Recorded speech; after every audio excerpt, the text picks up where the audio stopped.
Social engineering. An act that gets someone, or a series of acts, that gets someone to take an action that may or may not be in their best interest. To look at that, we look at the two different forms of social engineering. There's the malicious kind, that's your phishing attacks, that's people getting past security guards to getting buildings, that's people scamming you in cons, etc., etc. And then there's also the non-malicious form, which falls into the category really of just being a good human being, connecting with people, and being purposeful in getting what you want out of life. You want to do that.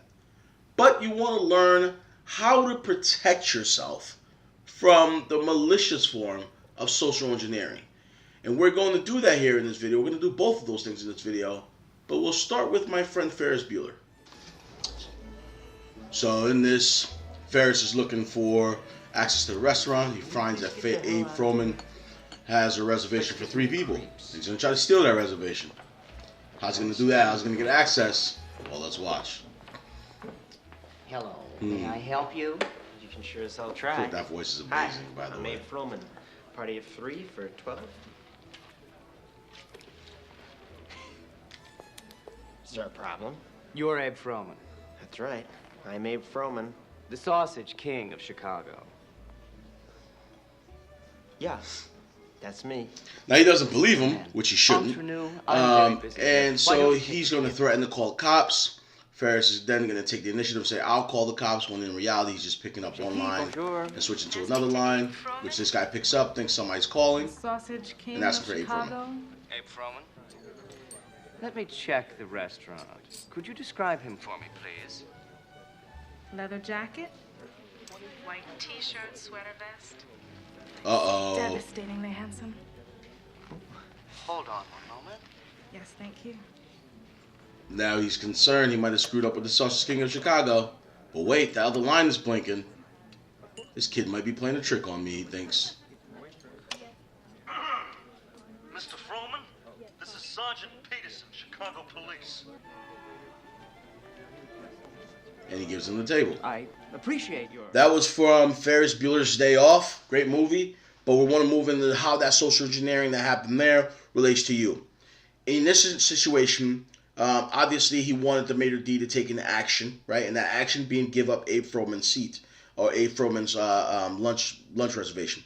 In your situation, they're going to want you to do one of 4 things, and it's going to fall in these 4 categories. One is they're going to want you to give up your credentials, right? Some kind of spoofing attack or something like that, but they're going to want you to give up your credentials. 2, they're going to want you to click on a link of some kind that's going to take you somewhere where you do give up your credentials, or is going to have a malicious website. 3, they're going to want you to open up a file that has some malicious code in it that could affect your computer in your company, maybe ransomware or something like that. 4 is they're going to want you to take some actions, i.e. either wire money out to their bank account, or send them credentials, or send them information on your employee, or send them something that they need, right? Those are usually the 4 buckets. Now, how do you protect yourself from that? The first thing you have to realize is that in order for you to take any of those 4 actions, you have to authorize yourself to do it, right? So that's the first thing you have to recognize, is that you have to recognize that if anyone is asking you to authorize yourself to take an action that you don't normally take, or you don't feel uncomfortable, or you feel some kind of uncomfortable about it, it should kick in your spider senses. And those are the 3 steps, right? The 3 steps of protecting yourself is identify, authenticate, and authorize. The final step is actually the one that goes back at the beginning, right? It's kind of like a cycle, right? Because asking you to authorize yourself to do these things, because it's asking you to do that, you're going to do the first 2 steps. Identify. In the case of the video that you saw, Ferris Bueller did some reconnaissance, and he saw that Abe Froman was someone that he could use that fits what he needed to get done, i.e. get a reservation for 3 people, right? So maybe they do reconnaissance and they realize that Jose Smith is your boss, and that's someone that they can get you to do things, right? So they're going to identify themselves as Jose Smith in the email. Wow, email comes from Jose Smith. What looks to be his email address. Now, in Ferris' situation, he said the name properly. He did it right. Now, if he said Abe Froman or Abe Frudemoon or something like that, the maitre d' would have been like, I have no idea who that is. I don't have that name here. Sorry, sir. Or something like that, right? Similar with your situation. If the email comes across and there's JO $E and you know that's not your boss's email address, that didn't identify themselves properly. So you didn't identify that you got that email from the right person. Or if it's Apple and it's A-P-L-E, you know that that's not Apple. It's not how you spell Apple. So you know that they didn't identify themselves properly. You don't have to follow the other steps, right? Now, but in this case, Ferris did.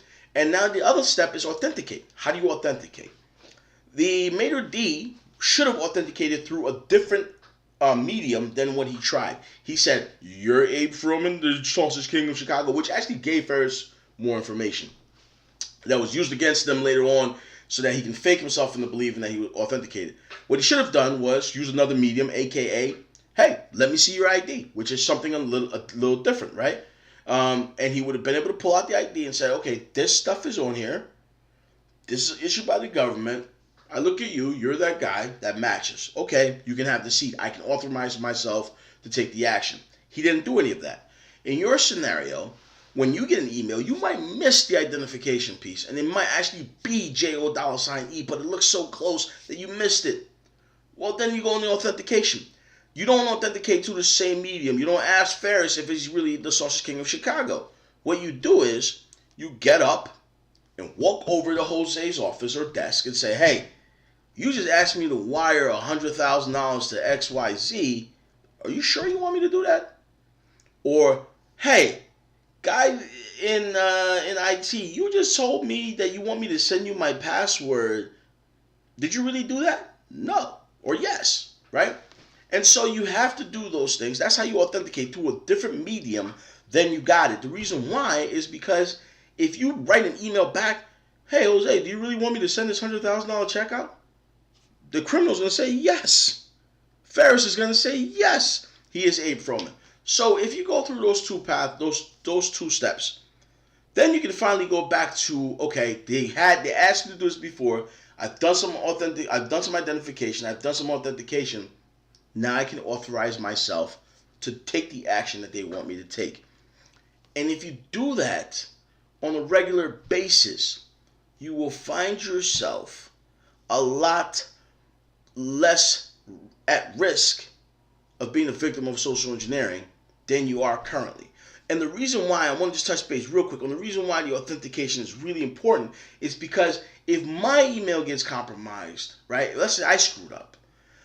Now, I'm trying to do this in the least technical way as possible, but the file that I clicked on may have given someone access to my email account, and now I'm sending this out to everyone I know, right? And they have control of my email account. They're emailing everyone I know, and they're trying to get them to click on this stuff.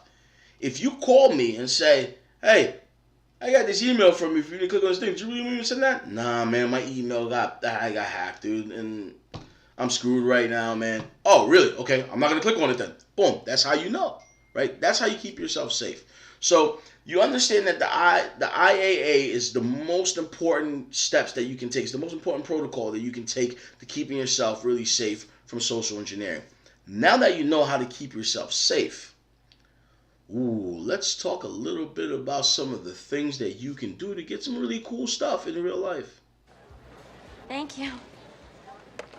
Hi. Nervous, some people, huh? May I help you? Yes, you have a reservation for an Axel Foley? Well, let's see. I need a couple of bananas. How much are they? Well, the buffet plate is $12.50. You get peaches, plums, oranges, and bananas. Well, all I need is a couple of bananas.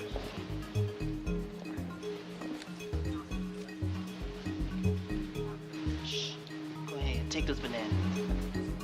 Thanks. So those two videos illustrate a really good point and a really good concept, and that is some really good concepts. And those are, one, you have to humanize the conversation. What he did in the beginning there by saying to the lady, "Oh man, the nerve of some people," automatically starts humanizing and opens the pathway for a connection between you and someone else. So lots of times if you go to an airport and you're trying to get a free upgrade, walk up to the counter and just say, "Oh man, what a day you're having," or how's your day going? Something that kind of engages the person, and be genuine about it. You can't fake that, but be genuine about it and try to get something that understands lets this person know that you're humanizing the conversation, and you see them as a human being and they see you as a human being. Some of you aren't able to do that, but it's actually good practice in general. Just do it. Just do it anyway. But That's one of the first things that you want to do. And the reason behind that is because you want this person to have an interaction with you that tells you that they're part of your group, that you understand them, right? Or they're part of your group, or you're part of their group, but you're in the same group. It's something called in-group bias. In-group bias says that we're more likely to do something for people when we feel as if that they're part of our quote-unquote tribe, if you will. Sometimes that leads to negative things or positive things. That's not where we are right now. But we're talking about you want this person to feel as if there is a connection. You are like them. So if they have kids, talk about your kids if you have kids. Or talk about when you were a kid or something like that. But you want to connect with someone on a level that is humanized, right? And that is, you feel this connection. It makes it a lot easier. Then, and only then, should you start making your ask. But before you make that ask, make sure you get a story in there of what you're trying to do or something like that. People love stories. Then make your ask. Your ask should never be more than that person can afford to give, or that is outside of their sphere of influence. So you don't go up to a hotel and ask, hey, can I get like 8 rooms for free, right? You don't do that, right? So you're going through the process. Listen, John, I know you may not have the power to do this, but like, do you guys have any free upgrades or anything like that? You're asking the direct ask, and you're asking it to that person, and you're humanizing that person, but it's something that you're not asking that's completely out of the room. I'm not asking, hey, Johnny, can I have your job? I'm asking, do you have any free upgrades? And they might not. And that's the beauty of social engineering for the good, is that you have to be willing to accept no for an answer very easily. You also have to be willing to pay for what you're trying to get. And if you do those things, look, it's not going to work every time, but it's going to work more times than you expect it to. Way more times than you expect it to. I've gotten free flights, free hotels, all kinds of free stuff, upgrades on car rental, all kinds of crazy things. And sometimes it's just, it's surprising to me how often it works. But again, part of that is that I genuinely like talking to people. So I guess maybe a lot of it is genuine. It's not just social engineering, but part of it is just, I know what I want, and I'm going to ask for it. So again, humanize your conversations. Tell some stories. Make your ask direct. And make sure that your ask is not more than the person is willing to lose.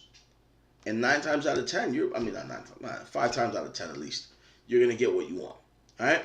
So like, share, and comment on this video. If there's anything else I can do to help you, shoot me an email here, and I'll respond. Thank you.